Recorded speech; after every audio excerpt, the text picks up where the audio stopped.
Hey, party people. Today we are doing a mashup of two different series I have going on my channel right now. This is Exploratory Draping Part 3, I guess, and Watch Me Design a Fashion Collection Season 2. So when we last left off at Watch Me Design a Fashion Collection, I was obsessed with pants and skirts and just basically jewelry on top to cover the titties, in this kind of vain hope that I might come up with a shirt idea in the future. This is one of those things where if I were a designer, I would have the half naked looks on the runway and then actually offer some shirts to wholesale buyers. That's and y'all wanted to learn how to drape on the bias, so here we are. The reasons why I'm using the half form today as opposed to the big form are these, okay? Number one, as I mentioned in my dress forms video, this is the F around dress form. If you are lucky enough to have one, this is the F around, play around, doodling in 3D dress form, okay? And so I'm just playing around. I don't know what the end result is gonna be. I don't have like a distinct, like I have vague, like that general direction from the previous exploration in Watch Me Design series, but I don't have like a, I'm gonna do it just like this.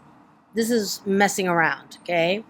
Number two, I'm still working out kind of the technicals of doing this kind of video. I did get a chest mount for a camera to see if that worked. That was made for more flat-chested individuals, okay? I tried a GoPro head mount.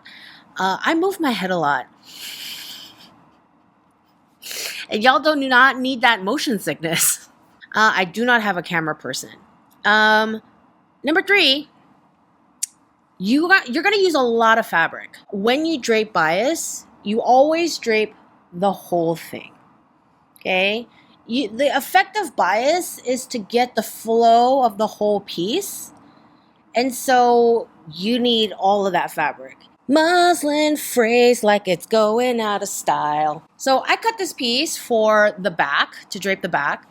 And this is 2 feet by 2 feet. That's about 61 centimeters, right? And you would need something 4 times as big to drape on the real size form. It would have to be double the length and double the width to cover the whole back. So I'm gonna show you what I have prepared to do this video. First of all, we have our muslin. It's been pressed, and on it I have marked, I have my straight grain along the selvage. I ripped off my selvage because when you get really close to the selvage, your yarns are like kind of twisting and just like forming into this weird crunched hard line, which is not great to drape with. So I don't like wasting it, just rip off just whatever the selvage is, okay, and press it. So I have a line drawn that is parallel to the selvage, and then I have the bias, and I've labeled it bias, so I don't get confused, which can happen once you start cutting into it. Bias is an exact 45-degree angle, okay? The square, this is 90 degrees. Bias is 45 degrees. Essentially, okay, the basics of draping on bias is when you're draping on the straight, okay, this is your length grain, you're making it along or parallel to center front or center back. When you are draping on the bias, you take that bias line and then you make that along your center front or center back or parallel like this. Okay, what's the point of that? Okay, let me show you. When you are pulling on the length, there's some give, but you kind of have to pull really hard. Same with the cross, and with a lot of fabrics, the cross can be even less stretchy. But when you look at the bias, just see how springy that is, even with just 2 of my fingers exerting less pressure than my full hands. Just, it's springy. It has a lot of give. And so that's how it just like falls so nicely on a form when you see someone wearing a bias cut slip dress. You should not ever see a true proper bias cut slip dress with big old fisheye darts at the waist. Unless it was custom made for someone who is very hourglass, and then, they wanted something that really was like sucked into their itty bitty hourglass. Like someone like Mr. Pearl, but even then, I feel like you could find better ways to hide shaping, but whatever, right? I mean, while we're on the subject of that, I would do French darts before I did big old vertical fisheye darts.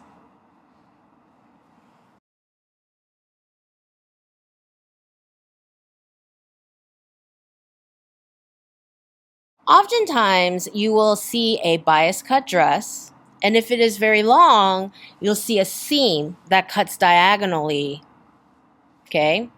And this is for a few different reasons. Number one, oftentimes bias cut dresses are done in silks, and silks are narrow fabrics. So you have to cut this pattern, and it ends up looking like you're cutting a pattern on the diagonal. And then you have really narrow fabrics, like 36 to 44 inches is kind of your average chiffon. Polyester organzas, polyester taffetas, they can be like 50, 60 inches. Cotton denim, linen, they can go up to 58, 60 inches. Okay. But silks tend to be narrower than that. Although I have seen some wider crepe-back satins, because they're sturdier. The reason why silks tend to be narrow is because they're a little bit flimsy, and it's hard to weave something that delicate very wide. Okay. So when you have a narrow fabric, you do have to strategically sort of place your cuts so that it looks nice and as integral to the design. It's the same as when you're designing with leather. Leather is only so big, especially if you want to do something soft like a lambskin or a goat suede. Then you have to kind of strategically figure out where you want your cut lines, because you cannot cut like a big old maxi coat back with one piece. If you're using like a cow planche, but even then, it's like it's really hard to cut really big pieces of leather, because then you have to sift through like all the right skins. It's better to just like have a nice like cut line across the back. So when you're designing long bias cut dresses, kind of strategically figure out where you want that seam. Okay. Usually they're kind of like lower down here, so it's not as noticeable. Okay. Now, the reason why they are typically on the diagonal is because the seams tend to be parallel to the selvage. They run along the length because it's strong. There's no give. Okay. And you want the seam to be sewn where there's not that much give. It gives the seam strength, and it is less likely to buckle and do funky chicken things. Whereas, sewing on the bias, it's so easily stretchable. It's so easily malleable. It starts rippling a lot. And that's why you cut the seam right along the straight grain. The second piece also is along the straight grain, and you have a nice, less ripply seam. Another thing I've done to set up my dress form is to set the height where the base of my dress form is kind of where the feet would be if this mannequin were real size. Okay, that was worded funny. I'm 5'5", and I am about 39, 40 inches. My waist is about 39, 40 inches from the floor when I'm barefoot. But like your sample model probably is more like 5'7", 5'8". Runway models are 5'10". And so maybe you wanted to make it a little bit longer. And then you divide that by 2 because this is half size, right? And so that, I think, is 22 inches from my tabletop. So when I look at my dress form and I'm like just looking at the whole drape, I can kind of see the proportions they're gonna be kind of like overall. Like if my skirt ended here, how would that look proportionately on the whole body? If I wanted something that was floor length, I could use the tabletop as a guide to cut my hem, that sort of thing. Okay, I have 2 big pieces of muslin. I do have a strip. So I was kind of thinking about some kind of strapping, for the suspenders effect, the overall effect across the body. And I was thinking I might want it to be about 2 inches wide. So I cut a piece and I folded it in half and pressed it so it's 1 inch because we're scaling it in half. And I cut this on the cross. The cross grain generally has the least amount of stretch. Waistbands are usually cut on the cross. I want to give it that stretch, that strength. Okay, so when I drape with this is going to be on the cross grain. Okay, my selvage runs like this. Okay, like we did last week, let's start with some twill tape and let's just mess around. And today I'm going to be draping on the round. So I have this longer piece and I have my teeny tiny pinhead pins so that I am not making a lot of bumps to get in the way of my drape.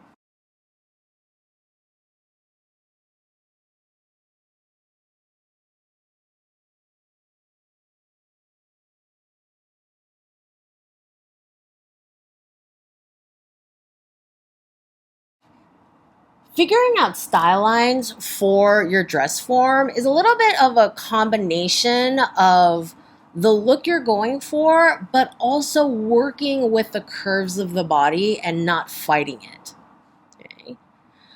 Ideally, I would want the strap to sit like this personally, but that's just not how bodies work. The strap will naturally want to hug up against the neck. If you want it to sit in the middle, it's going to be a Hollywood tape situation. Okay, so I'm just going to sit it next to the neck to, let it be where it wants to be. And then I'm going to curve this down. And I'm going to curve this back up. I don't want to show a lot of butt. That's, the design, inspiration, and direction for this collection is really not necessarily like letting it all hang out. Not that there's anything wrong with that. And I kind of like want it to look a little bit like that.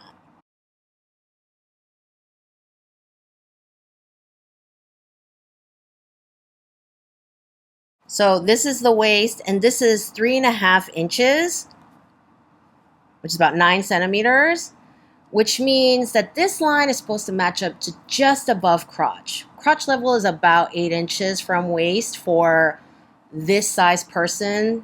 And we're generalizing bodies hugely, of course. But yeah, so, her butt crack's going to come up to about there. And it's off to the side anyway, because I don't want any sort of butt crack action happening.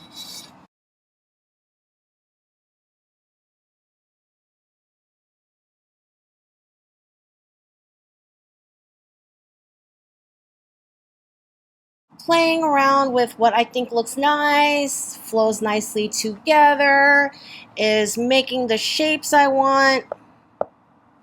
I'm just pinning around.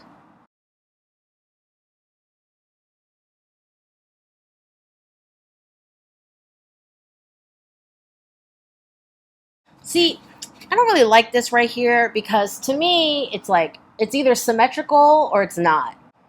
When something is just like a little bit asymmetrical, it just looks like a mistake. Like I want it to be definitively asymmetrical or symmetrical. Okay, so let's try this again.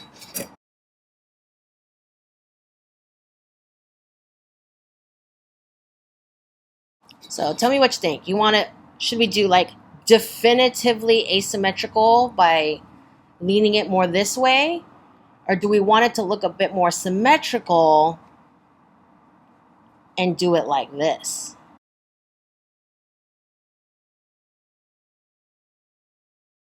I like it asymmetrical.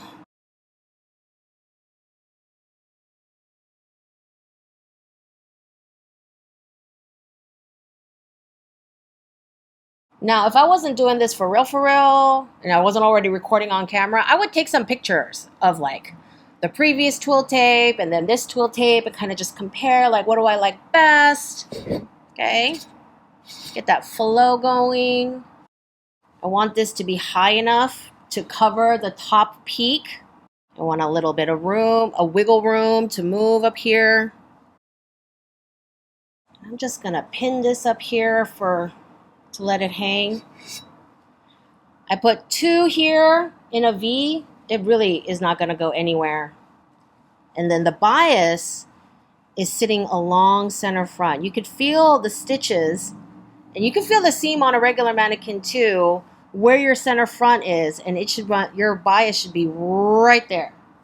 And if you can't figure out where you think it's gonna be, just draw a few bias lines. Don't worry about it, okay? I feel like I don't have enough here, so I'm just gonna hike it up a little more.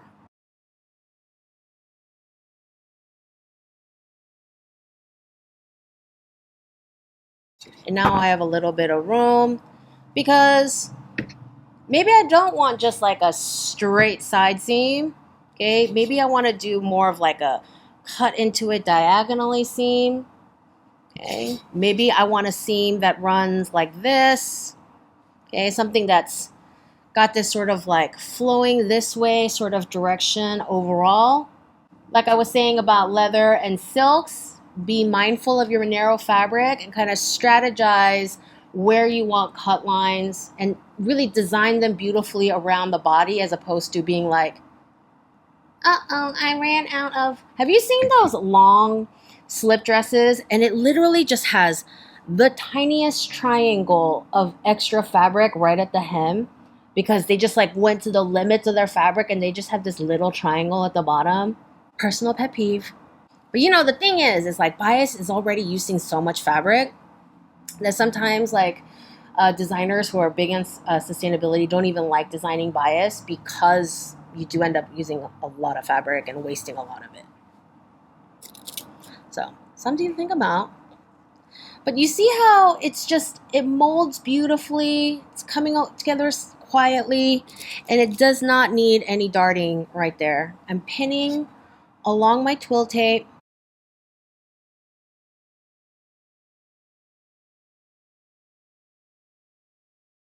How much do I want it to flow out? Okay. I want it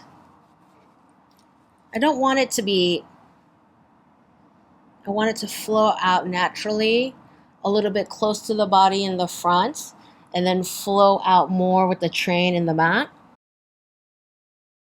This is like when I'm in my pattern making videos for Patreon, like the dot paper is see-through, and I'm always wondering, like, they can see how see-through it is on camera, right? I'm like, can you see the twill tape through the muslin? Hopefully. Okay. But I'm pinning and I'm just gently moving. You notice I'm not yanking. I'm trying to make it smooth over the hip, but just gently, I'm not, just, this is going to be cut off because this is my twill tape line. So I'm not worried about this. This is just up here, so I'm not holding on to it the whole time. But it's just soft and smooth. And here's the side. And I'm just gonna cut some, just so we don't have so much fabric up here.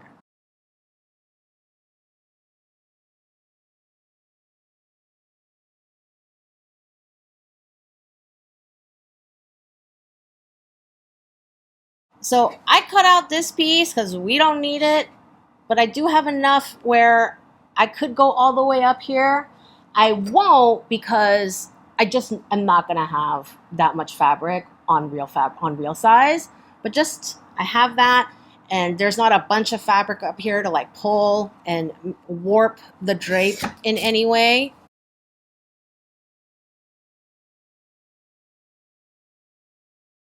And now we have just like a beautiful A-line slope, no darts, fitting smoothly, okay? Did I pick a relatively easy shape to drape for all of my beginners out there? Of course I did. I'm not about to sit here and start doing some complicated stuff.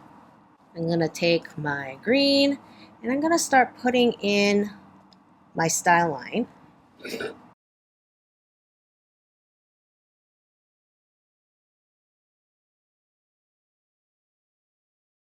And at this point, what you could do is start using your tape, the sticky tape that I introduced to you in my first video, and just start playing with where you want your style lines to be.